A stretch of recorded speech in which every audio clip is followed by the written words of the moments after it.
how to clear videos you have watched on Facebook. Let's not waste any more time and head right to it. Before we head to the video, make sure to hit the subscribe button as it helps the channel grow, and if this video helps, please don't forget to like.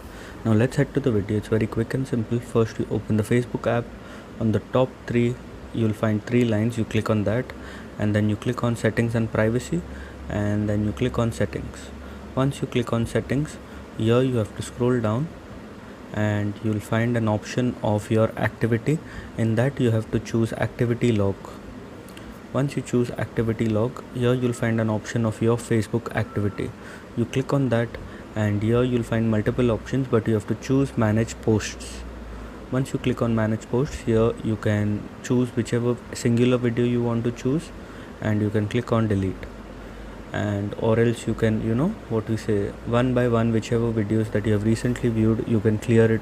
There is no option of clearing all of it at once, so you will have to select one and clear it from your phone. So if this video helped on how to clear videos you have watched on Facebook, make sure to leave a like and don't forget to subscribe. Thanks for watching.